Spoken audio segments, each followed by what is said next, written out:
Good afternoon, class. Good afternoon, sir. I am teacher Archibald. You can call me Sir Bard. Now today, before anything else, let's stand and have a prayer first. Miss Alina, can you lead the prayer, please? Thank you. You may now take your seat. Thank you, sir. Now let's have first the classroom rules. Raise your hand before speaking. Listen attentively and avoid side conversations. Show respect for everyone's ideas. Use kind and appropriate language at all times. Come to class prepared with the needed materials. Now, last meeting we talked about pattern. Now let's have a quick review. As you can observe on the screen, we have a set of numbers. We have first 1, 3, 5, 7, and 9. What can you observe about the numbers? Mr. Juanitas? Answer, 8 increases by 2 as it goes on. Is it increasing or not? Increasing, sir. Is there a value added to first term and result to the next second term? Yes, sir. Increasing by 2. By? 2. So 1 plus 2, 3. 3 plus 2, 5. 5 plus 2, 7. 7 plus 2. 9. Very good. Now, to have a better understanding, let's view a animation video about Maria's allowance per week.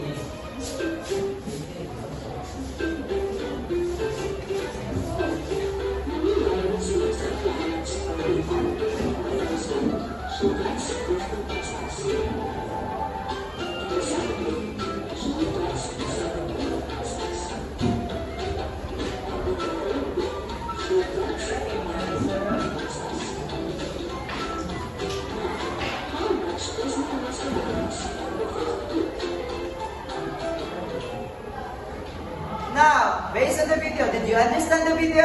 Yes. Now, first week, how much Maria's allowance? 50 pesos. And second week? 20. And the third week? 90. Now, how much added each week? 20. Now, in the fifth week, how much allowance Maria's have? 150. Very good. Now let's go to our main topic. Again, our topic for today is arithmetic sequence. Let's have first our learning objectives. Anyone, read. At the end of the lesson, students should be able to illustrate the steps in finding the arithmetic mean and term and sum of the terms of a given arithmetic sequence accurately. Demonstrate appreciation of solving arithmetic sequence related problems. Apply the steps in solving arithmetic sequences to finding the mean and term and sum of sequence. Thank you. Now, before we're going to discuss what this arithmetic sequence is all about, I will group you into 3 groups.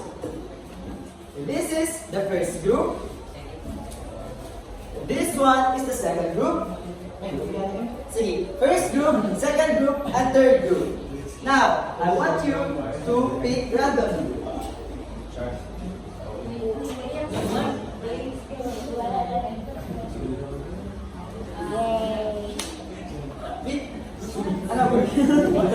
Now, as you can observe, there is a number.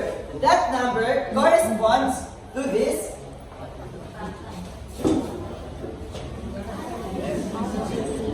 And I will give you a 1. I'll give you 5 minutes to complete this task.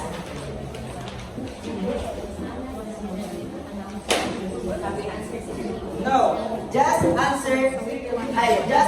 Just write the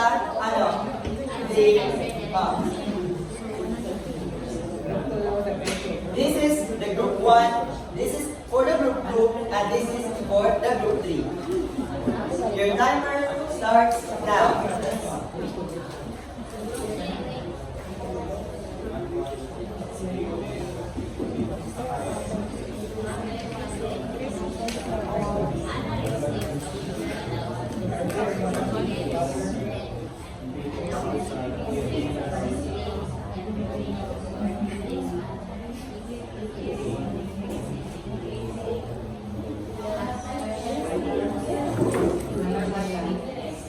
Just answer directly.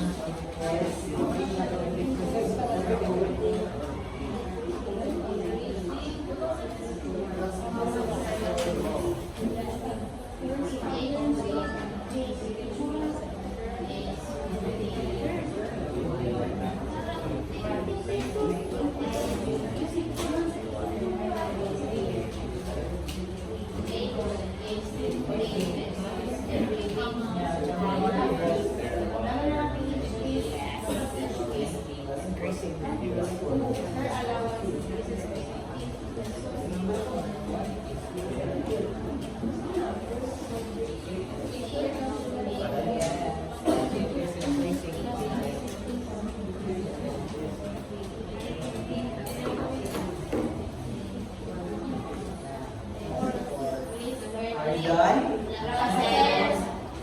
You have 2 minutes left.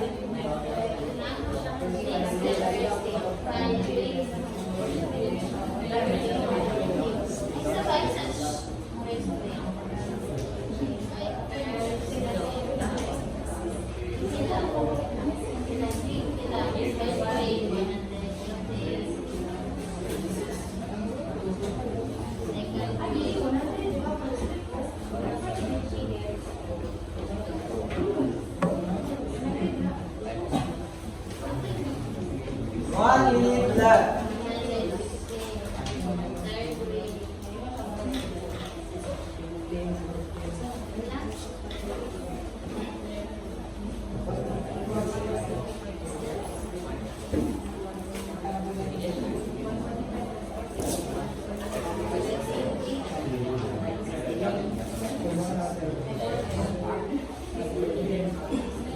Ten, 9, 8, 7, 6, 5, 4, 3, 2, 1. Now, each group must select a representative to present their answers. Let's start with the group 1. Let's give a round of applause.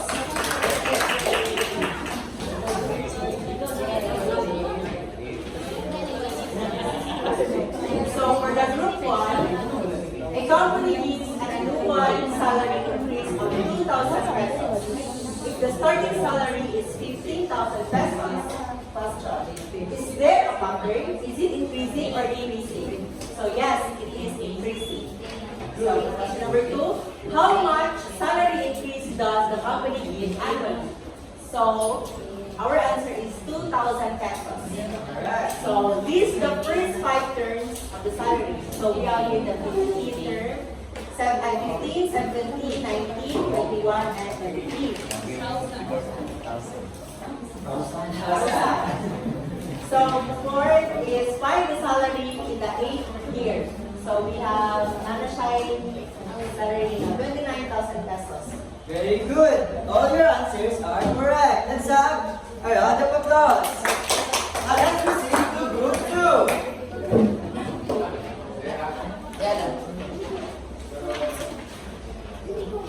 For our answer for question number 1, yes, it is. There is a pattern observed, yes, and it is decreasing. And for number 2, how many seats are added in each row? So 4 seats are added in each row, and the first 5 rows are grade 8, and equal to grade 56, and the 55th row is 80. Now, very good. Let's give a round of applause. And let's proceed to group 3. So our company salary receives weekly allowance of the first week. She gets 100 pesos and her allowance increases by 50 every week. So the first question is there a pattern?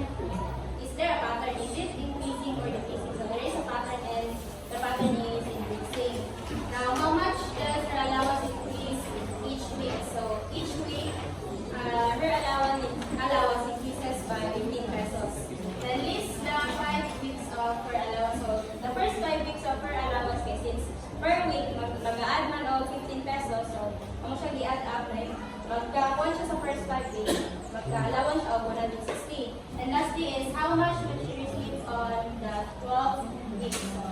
Ang mura ginakong giyata per week. So, munang nakakamang 265 pesos. Wow, very good. All answers are correct. Give a round of applause to group 3. Now, have you observed that there is a fixed value that you added every term? And in your high school or in your lower grade 7, 8, and 9, have you encountered that fixed value or a constant? Yes or no? That value is called the common difference. Very good. Now, let's have the subtopic 1. What is arithmetic sequence and its common difference? Arithmetic sequence, a sequence in which term after the first is formed by adding a fixed number or to the preceding term, is called arithmetic sequence. The fixed number or constant is called the common difference, denoted by D. Did you understand what this means? Anyone? So, when we say arithmetic sequence, there is a fixed value called a common difference. We're added from the first term to the preceding terms. That is what we call arithmetic sequence. Now, how we will going to find the common difference? There is a formula in finding common difference. We have D is equal to A sub n minus A sub n minus 1, where D is the common difference, A sub n is the term, and A n minus 1 is the A n preceding term. Now, how will you solve that using that formula? Let's have first an example. Determine if the sequence is arithmetic or not. If it is, find the common difference. Now, to have better understanding how to solve this, I'll show you the steps on finding the common difference. First, identify the two consecutive terms. Can I have the identify two consecutive terms? Now let's go back to our sequence. -4, 3, 10, and 17. Step 1. Identify two consecutive terms. What are the terms? Terms are this: -4, 3, 10, and 17. Now pick two consecutive terms. So let's pick 3 and 4. We have an is equal to 3 and an sub 1 is equal to n minus 1 is equal to -4. Now, second steps. Apply the formula by substituting the corresponding values. We have, what is the formula? D is equal to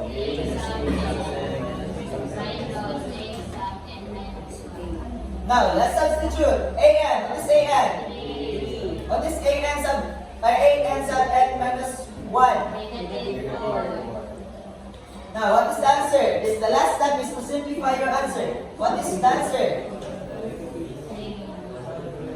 7. Now, as you can observe, -4 plus 3 ay -4 plus 7. 3 plus 7. 10 plus 7. Now, that is the common difference. Understand? Now, let's proceed to the second topic. N term of an arithmetic sequence and arithmetic means. Now, n term of arithmetic sequence, to find the n term of an arithmetic sequence, we can use this formula. When we say n term, it is the position of that specific term. Now, We have AN is equal to A1 plus DN minus 1. Where AN is the term corresponds to the nth position. That is the position. For example, this 3. What is the position of this 3? This number 3. Second position. So na siya ay A sub 2. Okay, this is correct. Now, A1 is the first term and D is the common difference. Let's have first an example. Find the sixth term of the sequence 6, 7, 11, 15. What is the first step? Can you read? Now, what is our first term? Second, find the common difference. How are we going to find the common difference? Using the formula. Now, 7 minus 3? 4. So we have now a common difference. Step 3, determine the position. What is the position that we're going to find? 6. Sixth position, meaning A sub 6. Very good. Substitute the values into the formula and simplify the expression to get the value of AN. Now, what is the formula? AN is equal to A1 plus DN minus 1. Now, AN, is ito AN? A o sub 6. What is A1? 3. What is our D? 4. And what is the position that we're going to find? 6. Minus 1. Now, let's simplify. 3 plus, 4. 6 minus 1? 5. 4 times 5? 20. 20 plus 3? 28. Now, that is the sixth term of this sequence. Ayan. That, 3, 7, 11, 15. Understand? Understood? Yes, sir. Very good. Now, let's proceed to arithmetic means. What is means? What is means? The center. Diba? Oh. Now, the first and last terms are arithmetic extremes. Arithmetic sequence are called arithmetic extremes. Since means sa center and extremes is the gawas. And the terms in between are called arithmetic means, meaning in between, the center. Now, the formula for D can be used to find the arithmetic means if more than one arithmetic means will be inserted between two arithmetic extremes. Diba, the formula to find the common difference is kani. But, saan itong sequence is to our example. A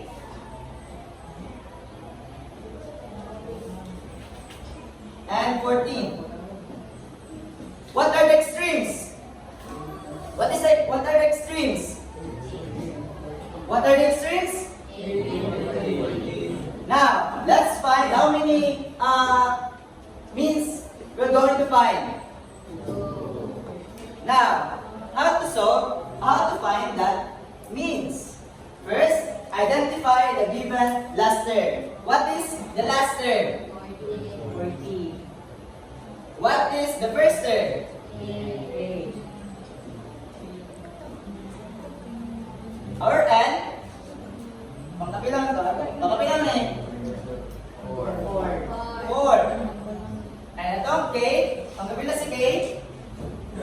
And itong A, pangkapila 1. Now, let's go back and let's go to our.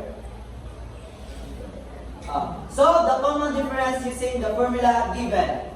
This is 1, this is 2, step 2. What is our AN? 14. What is our AK? AK is ito. AK kasi, AK kasi. Ayan, what is our AK? 8. And what is our N? 4. What is our K? 1. Now, 14 minus 8? 14 minus 8? 4 minus 1? 3. Now, what is our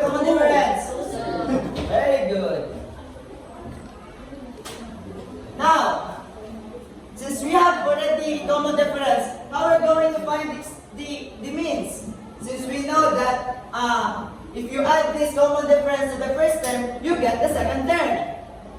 Generate the sequence consisting of values to find the nth term formula. We can go back to that formula. But if yan na magdamay, so we can add 8 to 2.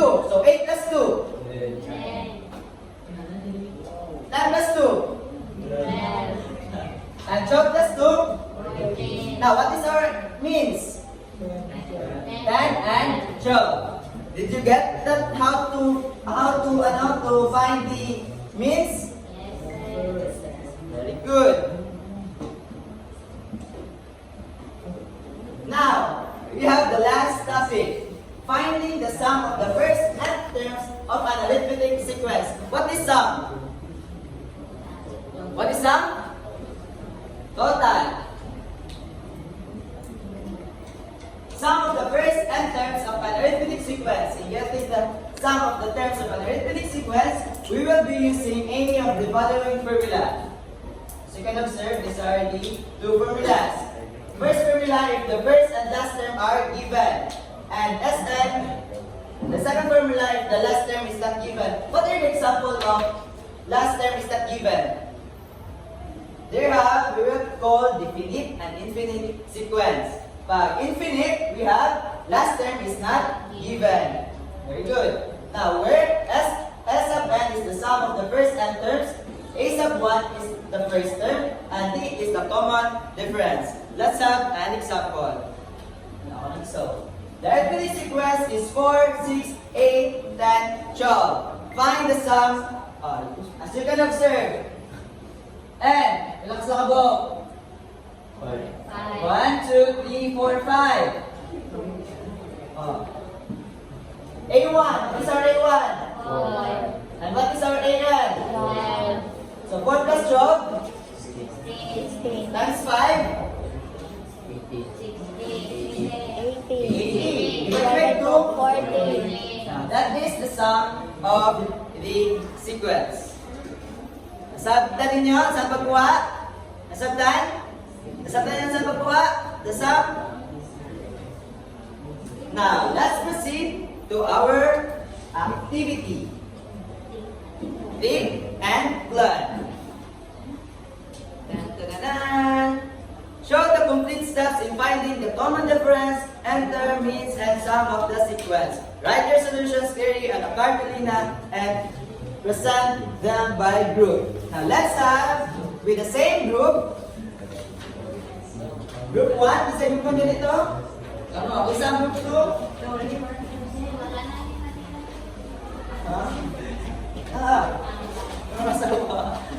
Group 3.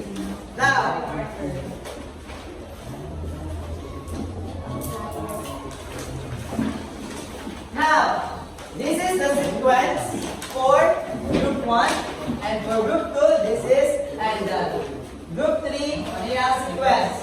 Now, I want you to apply those steps using those formula by finding the common difference, the nth term. Now, what is the nth term? The 10th term. And means and sum of the sequence. Sum of the first 15 terms of the sequence. You may now, I give you 15 minutes to answer. And your timer starts now.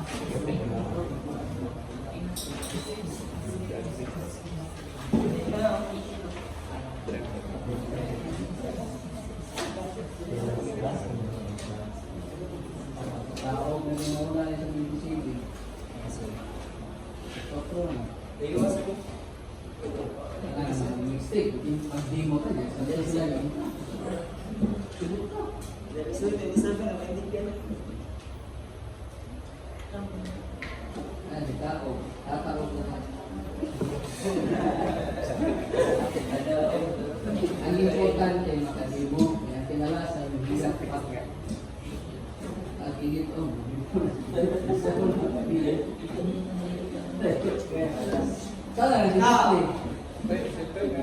5 minutes left.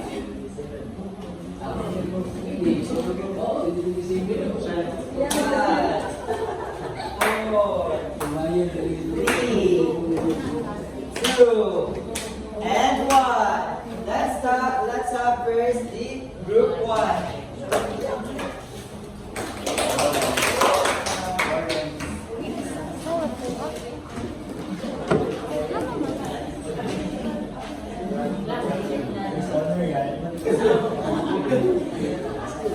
we are the group 1, and the arithmetic given is 13, 26, 39, 22. So gigamit ng mga formula, so by the enter, and then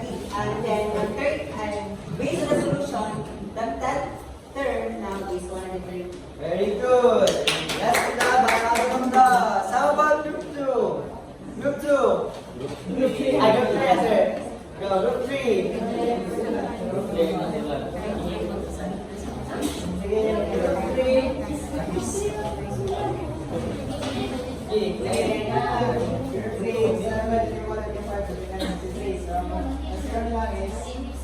The common difference. So I have common difference is 40. Very good. How about group 3? No points for this activity. Now, since you already understand the concept on how to find the common difference, and term, means, and sum of the sequence, let's have an assessment. Get 1/2 sheet of paper. In 5 minutes, you may start answering